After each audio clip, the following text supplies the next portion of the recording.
Okay, how's everybody doing? Yep. Oh, barely in the nick of time. Facebook likes to give me a little bit of grief if I don't start by 10 minutes of our set time. But let's go ahead, get this out here, folks. I am Joe Evans. Man, we're having trouble. Gee, imagine that. Give me a moment. Let me see if I can restart this without.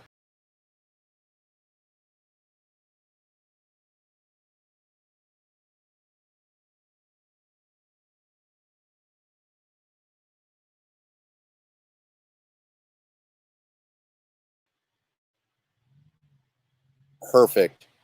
So, how is everybody doing today? Joe Evans. Thank you for joining me today. I am your first congressional candidate district for Idaho. I am running on the Libertarian ticket. For those of you who are not familiar, let me go ahead and post up my little ticker tape.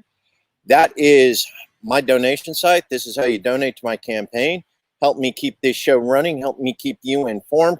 Help me get to those places where I can meet and greet with you to actually talk about the issues that are important to you, me, the nation. So let's talk about America. We have some big events coming up this week. Yes, please like, share, comment. We need more of those, definitely. Let your friends know about us. So I just got done with our monthly Libertarian brunch. Got an opportunity to sit down and talk with our party chair for the state of Idaho. She's looking forward to some great things this week. We talked some philosophy issues, transitions. You know, okay, let's admit it. Right now, our ability to transition to a libertarian form of government is going to be extremely limited. So, transition. We got some interesting situation possibilities as far as transitioning from what we currently have into a far more libertarian form of government. Actually got into an interesting discussion today about geolibertarianism. How could we transition to a geolibertarian form of government? Now, for those of you who aren't really familiar with that, geolibertarianism or Georgism is one of those situations where the government, the community, becomes a landlord in perpetuity. Nobody actually owns the land. This is an interesting concept, especially when you start talking about property rights. In a lot of libertarian philosophies, property and land are the same thing. When you start getting into concepts along the lines of geolibertarianism, there is a distinct difference between land and property and how individuals decide to define that. So, like, one of the issues we have in Idaho, Ammon Bundy, I bring him up from time to time, is Ammon is a strong advocate for land ownership.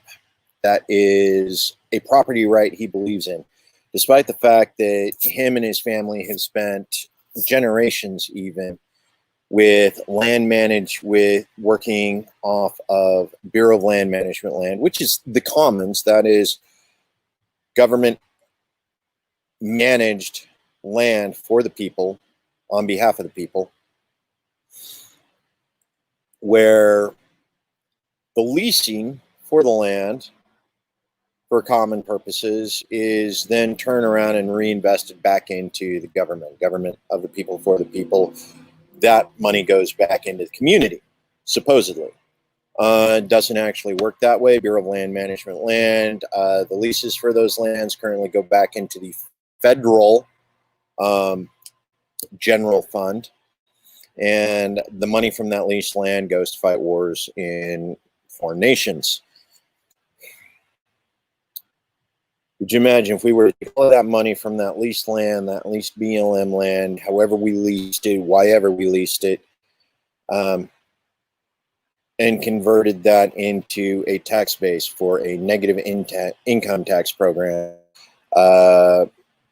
universal basic income. Okay, mind you, libertarian, Not going to buy into the universal basic income. I think it's a bogus idea. Creating an organization that takes your money just to give it back. We've seen where that ends up. We've seen it in the way Department of Education handles our schools and our education. We've seen the way Federal Highways Department handles that with regards to taking our money and then requiring us to set speed limits, which turn out to be arbitrary BS anyway. Giving to the federal government just so the federal government can give it back always ends badly. So that's process, procedure, an idea whose time has come and left. We know it doesn't work. Hasn't worked for 40 years. So stop pretending that something like that is ever going to work. Take a look at what's happened with Medicare, Social Security index, or insurance. Right now, our Social Security insurance is being used as a slush fund to fund a war. We need to do better. And that means that an awful lot of these funds, an awful lot of these programs, we need to stop letting the federal government touch and control. You know, how you want to design your community, how you want to manage the land, how you want to manage the property. I think that should be a community by community basis. At some point, we'll have tried enough varieties. We'll have tweaked enough possible scenarios that we can actually say, you know, this works and this doesn't. You know, where it works well, people will come. Where it works bad, people will leave. Hopefully, those communities where it works badly and people leave, the community will adjust. Of course, we all know some communities are just antisocial, and they very much like everybody else leaving, so that you only have the 10 people who like that form of government living in the same community. I don't necessarily know that that's good, but that is sometimes. So that's enough of my issues with the Georgist geolibertarian and the way we can do things like that. Talk to me, folks. Let me know what's important. You got an hour of Ask Me Anything. It's going to run until live for 60 minutes is on, and then I'm going to call it a day and go out and do something else great and interesting to promote libertarianism in the state of Idaho.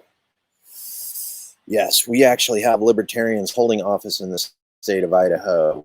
We got a individual running the water district up north in Kootenai County, identifies as libertarian. We have a libertarian candidate running for sheriff up in Kootenai County. Absolutely. Nagel is running for Kootenai County Sheriff. It's a three-way race up there. He's actually running against 2 Republicans, so it's interesting. Highly contested. Interesting situation. Nagel, he's born and raised Idahoan. 100%. He's been here since forever.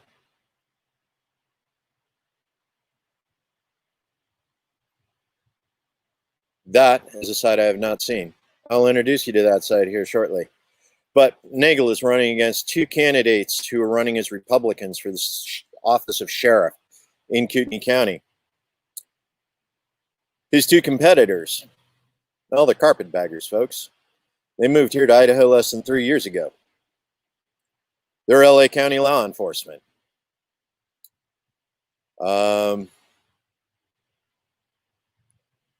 Folks who are living in northern Idaho that left LA to move to Idaho don't want LA style law enforcement brought to northern Idaho. They don't. Keep your LA stuff back in LA. You know, let an Idaho law officer run things up there because they know what it is people want. They know why you moved there. Because you moved there for what he has already. Okay. You guys have got to see this. You got to see this.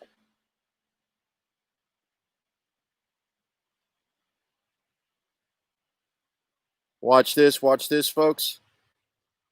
We got a camel.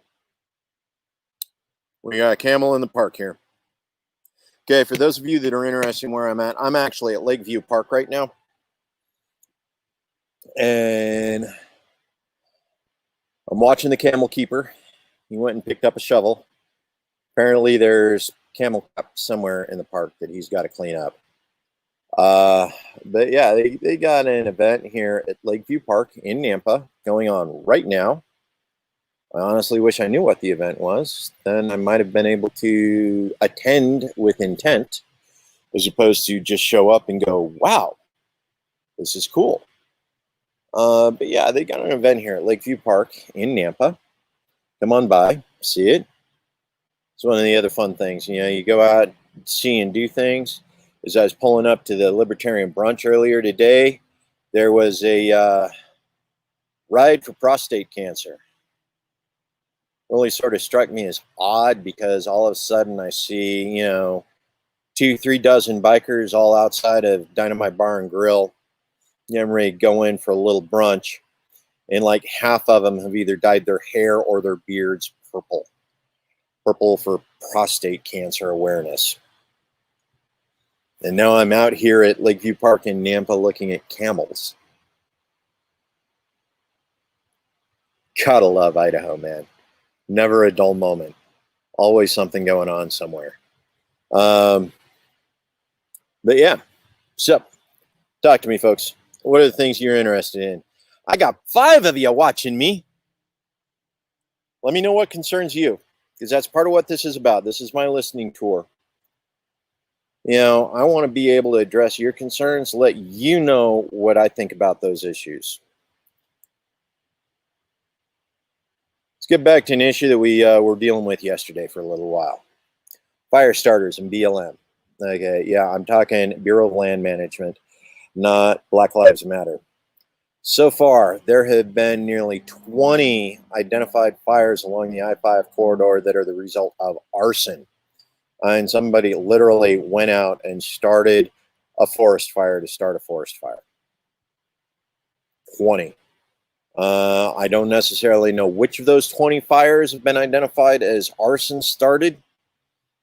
And then we have other complications going on.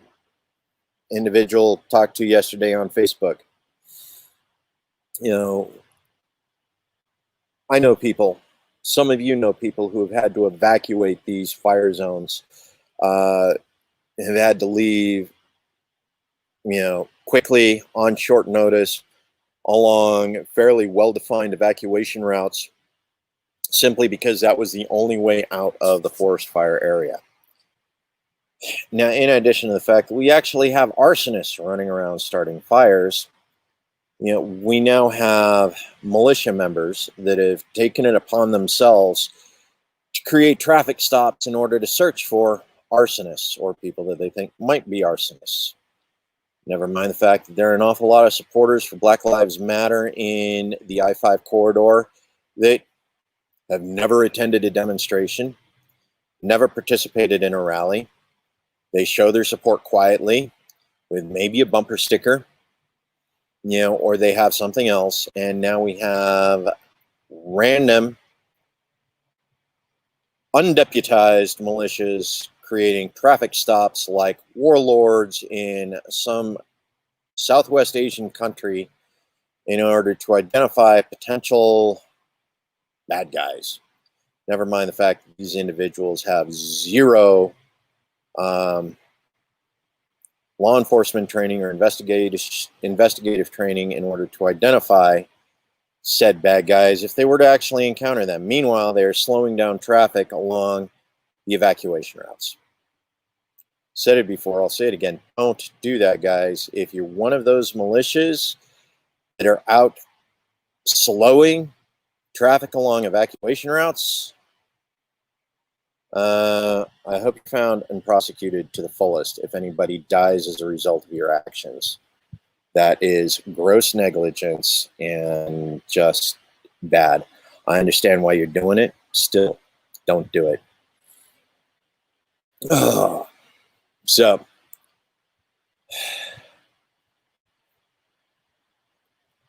Jo Jorgensen. She's going to be in Boise on the 16th. She's going to be in Idaho Falls on the 17th. If you happen to be in any of those locations, please come out. We got signs, we got t-shirts, we got bumper stickers. Also, if you're interested and you're in the Boise area, I got more signs, I got more bumper stickers. If I run out, I know who in the area has got them, and I can get you some more. Please show your support for Jo Jorgensen. Show up on the 20th or on the 16th in Boise. We're still working on trying to find a location and schedule for that. Get the time set up. So, more to follow. Libertarian candidates. 13B. We have Jess Smith. He's running against Ben Adams. Jess happens to be a local teacher. He also works for the National Guard. So he's got his drill that he does, once a month and 2 weeks a year, goes out and does that assistance thing. He'll also probably find himself working on firefighter relief crews here before too much longer. Because that's what the National Guard does. The National Guard comes out in cases of state emergencies, and they help save people. That's what the National Guard does. We have Lisa Merkel Adams. She's running for seat 21B. Yeah, she's down in that area. She's running against an appointee who is the incumbent. Well, that's weird. All of District 21 right now. None of them were actually elected to the seat last, 2 years ago. Every one of them is an appointee, appointed by District 21 Central Committee. They gave the 3 names for the replacements. All 3 of those individuals are appointees. You actually caught my conversation yesterday here. We talked about that. Christina Bear. She was the Senate appointee, appointed by Brad Little of the 3 options that the Central Committee gave to the governor. Appointee. Bears. Interesting concept, a political dynasty within the state of Idaho. Okay, are they royalty like the Otters or even the Littles? No, however, they have been consistent in Idaho politics for a significant period of time. And now her son, who was appointed District 21 senator, who took a job with Russ Fulcher, who is my opponent for Congressional District 1, now in Washington, D.C. The perpetuation of political dynasties. It's time we get some laymen sitting in Congress, get some people who are actually working class. We're more interested in the government working the way government should work rather than the way the government is working. What do you think? Think we should get fewer political families out of or get more political families out of politics and actually get working class Americans sitting in the halls of Congress? I don't know. Maybe we wouldn't spend so much time in Congress creating laws that don't need to exist if we actually had working people in Congress trying to make those laws. So we got, okay. Let's go ahead and hit this topic. Yesterday, I had an opportunity to sit down with the Coeur d'Alene editor. He's putting together a voter's guide through the Coeur d'Alene newspaper.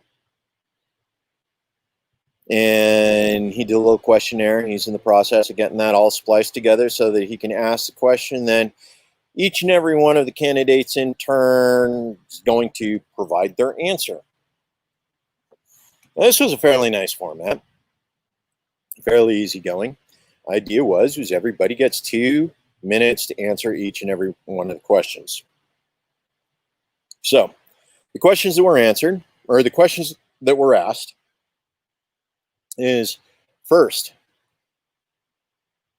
as Congressman for the state of Idaho, what are we going to do to maintain the economy for Idahoans in Idaho as one of the states that has the 3rd lowest unemployment rate in the United States right now? Second question, $100 million added to the education budget every year for the last 3 years. Is it enough? Is it too much? Is it too little? What should we do about education in the state of Idaho? Third was, what's one of your primary issues that you want to address as a congressman? And fourth, is there something else that concerns you that you would like to address? So, question 4 was there anything that you want to answer that I haven't already asked? And thank you, Clint Schroeder. Clint Schroeder is the editor for Coeur d'Alene News, which is the one handling the Idaho Press Tribune. So I think it's the Idaho. Anyway, hopefully I didn't screw that up. So that will be coming out shortly. He's got a nice little excerpt from me. But the one thing I brought up that the other two candidates did not discuss was medical marijuana. I happen to think medical marijuana is an essential. The reason why is because it's one of the best means that has been found to date for staving off symptoms of post-traumatic stress injury that a lot of individuals have become exposed to, whether that's through combat trauma, military service, military sexual assault, or even sexual assault and rape. Medical marijuana continues to be one of the most reliable treatments for that has been found. And we are still sending people to prison. In Idaho, we are sending people to prison for self-medicating because marijuana is the only thing that they've been able to find that alleviates their post-traumatic stress injury symptoms. Okay. Republicans are going to play tough on crime. They want marijuana to continue to be illegal, despite the fact it doesn't actually cause any damage to families. Medical marijuana has been removed from the platform from the Democratic National Committee with regards to the presidential campaigns as well as down tickets. So both of my competitors, to date, have refused to address the issue of medical marijuana, not just in the state of Idaho, but as a national issue. More than 2/3 of the states currently have legalized marijuana in some form. Most of them, it is medical marijuana only. However, it is still a federal felony, which means that those individuals that live in Idaho where it is still illegal, if they go across the border where it is legal to buy it, in the process of transferring it back across state lines so that they can use it in their home, they're committing a federal felony.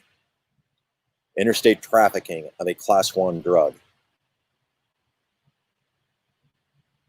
One, I honestly think that the money needs to stay here in the state of Idaho. That sales tax, as well as a tax on the medical marijuana or the recreational marijuana itself, is going to these other states. It's money that could be staying here in Idaho and funding, of all things, education and veterans affairs issues.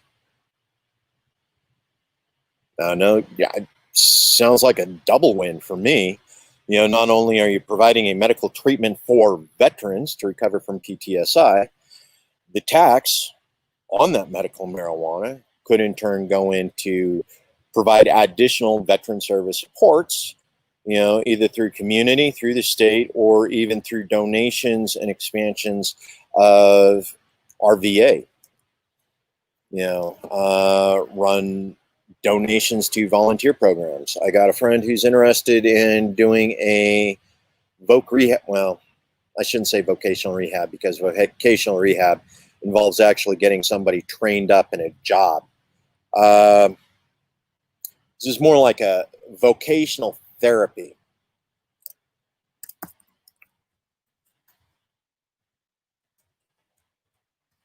And what they want to do is actually run a garden. That's what I get for not getting that right. You want to set up gardening therapy, either through a community garden or actually get together with the VA. Marv Hagedorn, if you're not familiar with him, Marv Hagedorn is the local VA director for Idaho. He's done a pretty good job for that since he retired from being the mayor of Boise. He actually had that job before Mayor Beater.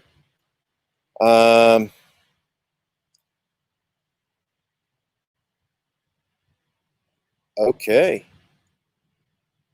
Got some great news today.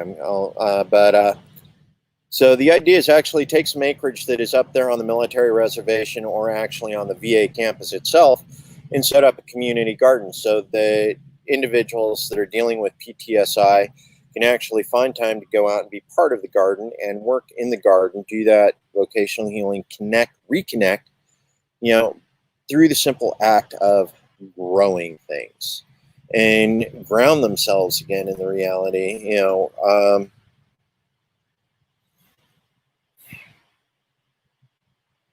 we remove the war from the warrior by placing the warrior in the garden. Better to be a warrior in a garden than a gardener in a war. There's so many different things behind that particular kind of therapy. Teaching people to grow and be self-reliant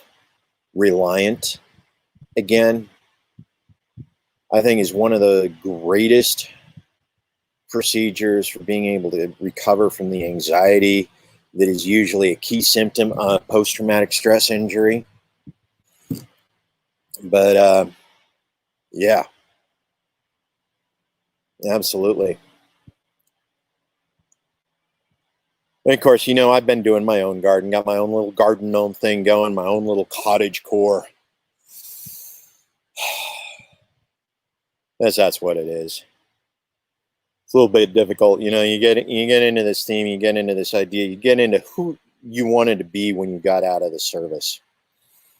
6 years ago when I got out of the service after my last deployment, the thought of me actually running for Congress or even being a peace activist, was the furthest thing from my mind. I wanted to get into sustainability. I wanted to get into this recreation of American culture and get us back to who we were back in the day. Now here I am running for Congress. One of those infamous politicians I love to rail against. Looking at trying to create change in America through legislation. By the way, for those of you who are worried, yes, I know you can't change America through legislation.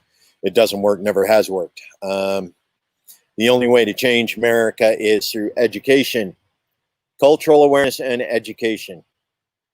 These are the only things that fix cultural issues, that fix cultural biases and ignorance. It's about education. It's about getting people out and getting people involved with each other. It's about building community. And the only way communities survive is through sustainable actions. You got to get out and participate. Community just doesn't exist. You got to build it. You got to work at it. You got to maintain it. And that comes with economy too. We got a system right now that's set up that is self-destructive. It is not good for us. It's not good for our children. And a lot of that is because we've allowed the government protectionism to create monopolies in the United States, monopolies, oligopolies, whatever you want to call it. Oil industry, oligopoly, energy industry, oligopoly, agricultural is even an oligopoly. We are starting to see some changes. As a matter of fact, one of the things we were talking about was recent changes with Simplot and Winco. Winco and Simplot have come to a local agreement that cuts a significant chunk of the food chain or food supply chain out of the process. Simplot Farms are now providing meat and poultry directly to Winco. Handling it, processing it here in Idaho, shipping it to Idaho stores from Idaho farms. And, we've already identified that the effect is so much better. The meat is better, than what's being provided by an awful lot of other locations that require it to ship out of state for processing before bringing it back. We got those options. We are fixing those problems. You know, are we fixing it early enough to deal with the crisis that's coming? God, I hope so. But Idaho providing local beef and meat to local stores is what's keeping food on the shelves in some of our community stores. Right now, the fires on the I-5 corridor have shut down Coke distribution in the state of Idaho. Yeah, there's no more Coke syrup in Idaho to make Coke. Winco will be out of Coke products here very shortly.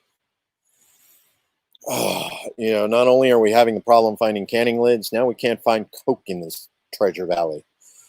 By the way, the 20 of you guys who started fires on the I-5 corridor, bite me. Really disappointed. Not necessarily because I like Coke. I don't. Yes. I'm one of those cretins. I like my Pepsi products. I like my Mountain Dew. Not gonna lie. Mellow Yellow just doesn't give me the same buzz. Okay, guys, come on. Talk to me. I got 30 more minutes of monologue here if you guys don't give me something else to work with.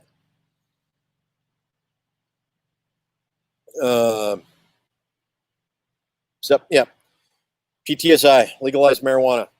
It will actually be part of our town hall simply because I mentioned it. Yes. But the town hall consideration is going to be multiples. It's not just going to be congressional district candidates. That is Coeur d'Alene, so I'm thinking they're focused on congressional district 1, which is where I'm running. Congressional district 2 candidates, they influence what happens all across the nation just like everybody else, but nobody up in northern Idaho is going to be voting for them. So being aware of what's going on with them, unless you actually want to donate to the cause, yeah, that's up to you. You're going to have to look them up for yourself, though.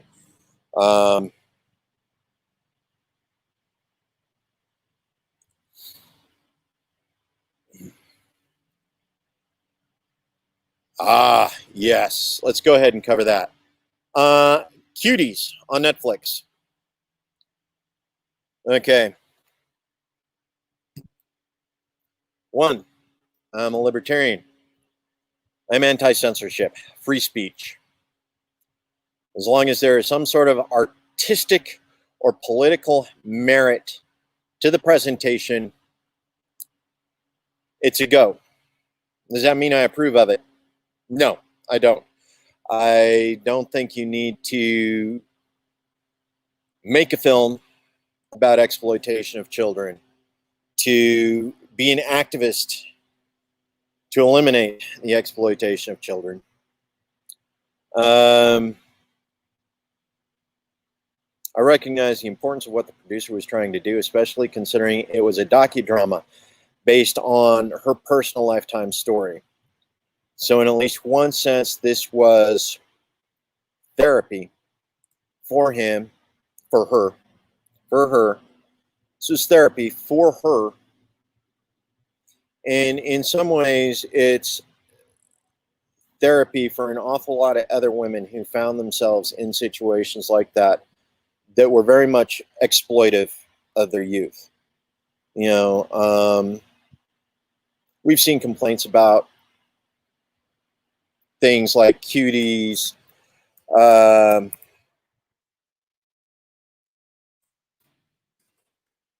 ahead and put it up there.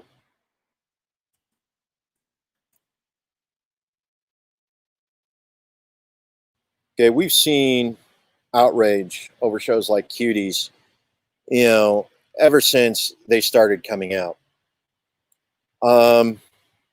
Tulsi Gabbard recently came out in a big statement against Netflix for the way they decided to produce it and put it out there, the way they decided to advertise it. And she's right. When Netflix put out their initial broadcast, the entire idea was it was presented as softcore child porn.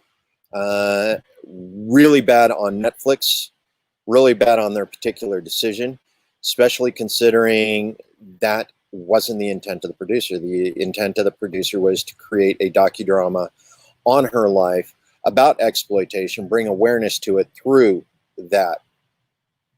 That said, most of the people who are going to watch it probably shouldn't. You know, for whatever reason, a lot of the people that are going to choose to watch it are the wrong people to be watching it. Yeah. Prurient interests. Especially the way it was advertised. It wasn't advertised to draw attention to the emotional trauma that the girls went through the other things that are just on view throughout the film. This is one of those artistic productions. Cancel Netflix because they decided to show it. Cancel Netflix because of the way they decided to advertise it. But Cuties is not the first film to have addressed the issue of childhood exploitation. Ever, we've had Brooke Shields starred in Pretty Baby. Who else? The Professional. Originally, that was a French film. It also addressed the issue of pedophilia. It was edited out for the English version, for the American version. Thank God.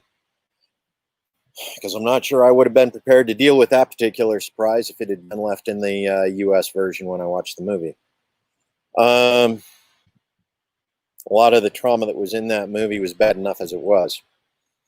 The Kids. Yeah, who remembers that? You know, had a documentary done on a bunch of New York street kids running around just watching the way they misbehave. You know, that was another one. You have a documentary on 17-year-old kids that's rated, you know, PG-7. I think they actually may have made it X-rated because of a lot of the content in the docudrama. I don't think that one received enough grief for the producer's choice and means of production. No, you got other films that have addressed it. Brooke Shields and Blue... And I can't even remember the name of the film. Blue Lagoon. Brooke Shields in Blue Lagoon. She was at 17 when she was doing, you know, the nude scenes for that. Lolita, the Hilary Swank version. Hilary Swank was 14 at the time. They inserted a body double. Okay, so this is not the first time this has become an issue in American film culture. It will keep coming back. It will keep recycling. And it's one of those things that it needs to be addressed. Have all of these had some sort of artistic merit? Yes. Have all of these had some sort of political statement? For the most part, yes. Should we need that art, or should we need that political statement in order to address the issues that are brought to our attention because of those films? You would hope not. Yet here we are. I'm not seeking to cancel these through legislation. Freedom of speech, absolutely. Personally, don't need to see the need to go watch them though, so I will be boycotting for that reason and that reason alone. I don't need to watch it to understand that there is a problem. But yes, Tulsi Gabbard has reached out. She has made that complaint. She has put it out there on Twitter. Yeah, and she's gotten backlash for it. You know, now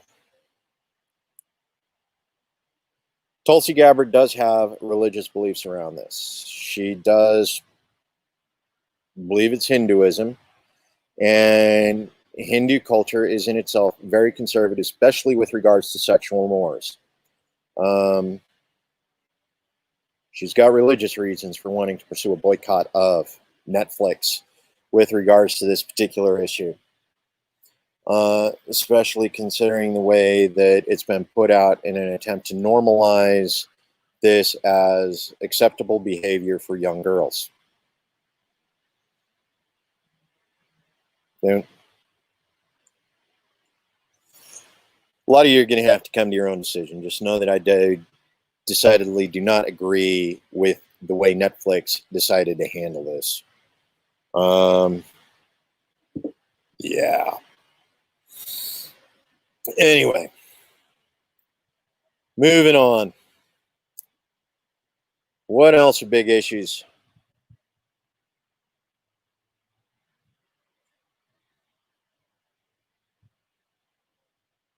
I'm running out of ideas here, folks. As I could wander over to, let's take a look at what we got here. Trends for you. You got cuties. You got DK Golden Knight. I guess that one's promoted, though, by DraftKings. Trending in Washington, which happens to be one of my neighbors right here in Canada. Those that are interested in you, the BLM that's burning in the United States, that BLM land is trashed. It's all burning. For some reason, we do not have the same number of fires burning north of the Canadian border. There's a map. Yes, there are some forest fires. There are some wilderness fires burning in British Columbia right now. Nowhere near what's happening in America. Nowhere near what's happening in the I-5 corridor from Southern California clear up to the Washington Canadian border. A lot of that is just because of bad land management, bad environmental policies practiced by the United States for the last 40 years. You've heard me complain about BLM time and time again. Trending in the United States, we got Rudy. Assuming that's Rudy Giuliani, and he's probably done something ridiculously stupid fairly recently. He likes to do that these days. I will pass on looking up what's going on with that. AM Joy? Oh. That is why Rudy is trending. Yes, I could have bypassed that one too, since the AM Joy show is where it happened. No, please, no. Steve Martin cannot be trending. Why is Steve Martin trending? Oh, okay. Steve Martin wears a mask. Personal choice. Kudos, Steve. You do what you need to do in order to maintain your sanity.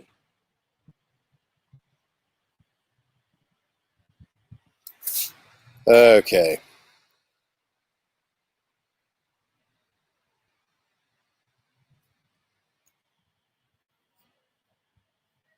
What else have you guys got going on? Oh, yes. We got some good news. My mom just got canning lids in from one of her friends in Missouri. Hopefully the canning lids aren't too old. So as soon as I'm done with this broadcast, I'm going to be picking up those lids. I'm going to be taking over to where the canning's being done. And then we are going to can food for the winter. Yes. Why? This is going to be a long winter. Food supply chain, like I said, along the I-5 corridor, all of those California farms that are on the edge of wilderness areas that are burning up. We got migrant workers that are doing those essential worker jobs. You know, they didn't get laid off for COVID. They didn't get COVID paid benefit because they were out in the field still picking produce. You know, we have fires burning along those farms. They're still out in the field picking those produce. And now, rather than wearing masks for COVID, they're actually wearing masks in order to prevent smoke inhalation. But a lot of those are still along trucking routes. Those fires are still burning along trucking routes, and the food isn't moving. It's problematic. As we saw what happened earlier this year when crops came ready and there weren't trucks to move them.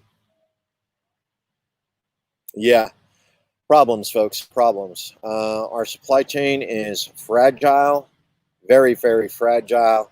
If you aren't doing at least something in your community to maintain some sort of food sovereignty, this winter is going to be very, very bleak for an awful lot of people. Depending on your time zone, still have an option of setting up small, window gardens. Set up a garden in one of your southern windows. Just a little something. You got some other options. Depending on how good the insulation is on your house, you can actually set up a vertical garden on the side of your house that can grow some small things. Not a lot, but enough to provide some supplementation as far as fresh veggies go out throughout the winter. You know, um, Create an improvised greenhouse in a lot of cases. It doesn't take a lot. A little PVC pipe, a little plastic. Set up your own little mini greenhouse. You can even set it up along one of the vents along the underside of your house. Depending on how much laundry you can do, you can heat it up, just flip on your dryer, use the exhaust duct in order to maintain a little bit of warmth in your greenhouse. Don't necessarily recommend that because you really don't want to burn up your dryer trying to heat your greenhouse. But other options, Idaho Power, PG&E, utility monopolies. These guys have been major pains with regards to energy independence. Let's go ahead and talk about that. Energy sovereignty.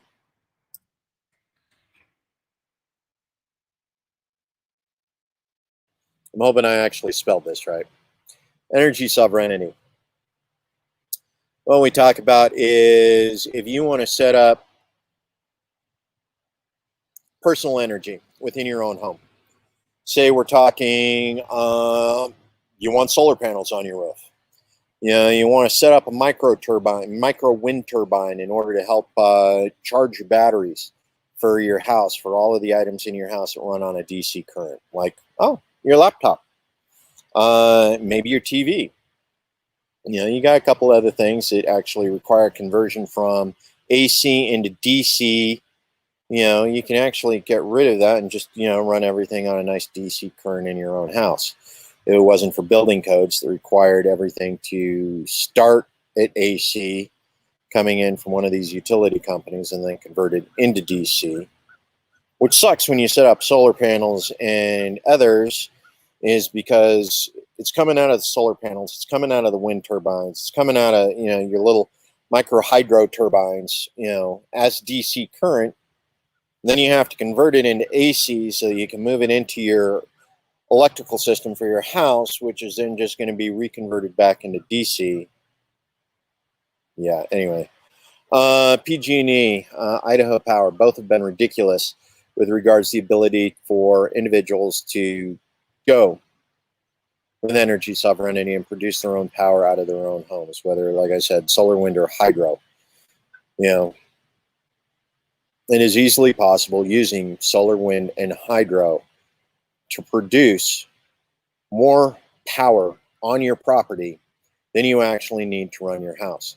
And this even includes some high energy consumption processes like, your washer and dryer, other appliances like your refrigerator. You can still produce enough power through energy sovereignty in order to run all of these devices that your home needs. And right now, all across the United States, we have areas that are losing power. Southern California, all of these PG&E clients who PG&E blocked from putting solar power panels on their homes are now powerless because the company that blocked them from putting it on their house can no longer provide them power. California. What the hell did you do to yourself? As it is, because of the example that PG&E has set this year, I'm going to make sure that everybody who advocated on behalf of Idaho Power's monopoly and abuse of individuals who want to install solar and wind and create energy sovereignty on their own properties gets completely and thoroughly trashed in January, whether I win or lose. They need to be thoroughly trashed in January. The reason why is because I have no interest in Idaho becoming another Southern California and powerless because of crony monopolies. Yeah. God. You know what? Now I'm actually going to have to go back and look and see who advocated for that.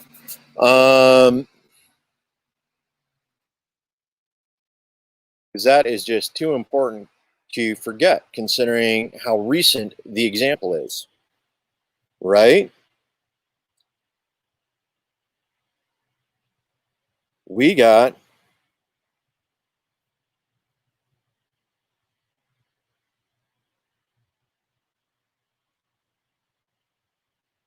yeah, I'm definitely going to have to deal with that.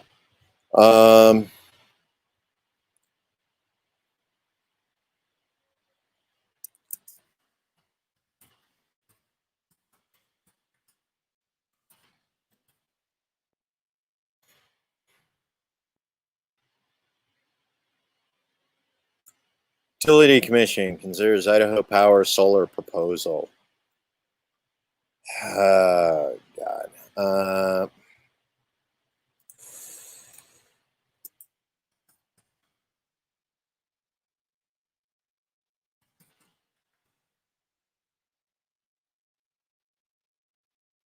Committee, you know what?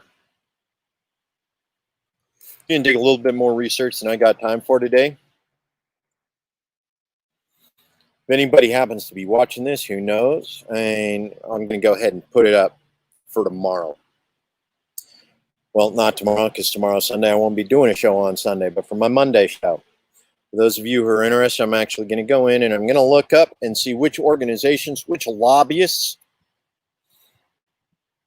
actually were part of the process in maintaining the power monopoly that prevented Idahoans from putting solar panels on their own homes that they owned. Yes. Take a look, see who all was involved in that. If you know, please let me know. Okay. It's an hour. I love you guys. I love you so much. Contribute to my campaign. Like, share, comment. Let me know your thoughts. Let me know your ideas. You know, let's get into a debate. Let's find solutions for what the problems are with America right now. Let's talk about America. I want your input. I want to know how you feel about things. I want an opportunity for us to balance our proposals against each other and actually come up with a best of class solution, regardless of how things go. Whether that's whether I make it to Congress, whether or not I continue to remain an activist here in the local area. You know, I want your input. Bring our troops home. Food sovereignty, power sovereignty, work from home, homeschool, education sovereignty, the ability for you and your community to actually decide what's the best means of education for your children, for the children in your community, rather than accepting some blanket statement coming out of Washington, D.C. with a No Child Left Behind that reduces everybody to a lowest common denominator. Yes. The slowest child from the slowest school in America has set the lowest standard for education in every community in America. That should not stand. That cannot stand. That does not create a successful America. Should everyone have an equal opportunity to education? Absolutely. Everybody should have the opportunity to learn to the best of their ability. Absolutely. That is not happening in America right now. It isn't. Lowest common denominator education system. Okay. Donate to my campaign. Like, share, comment. Let's make things happen. Monday, my talk's going to be energy sovereignty. And then go ahead and bring up the issue of education sovereignty as well. Let's go ahead and double team those two again. 30 minutes as opposed to 60. So you won't have to put up with my bright and shiny face that long on Monday. You guys Have a great weekend. Donate. Family, friends, community. Those are the three things to get us all through. See you Monday.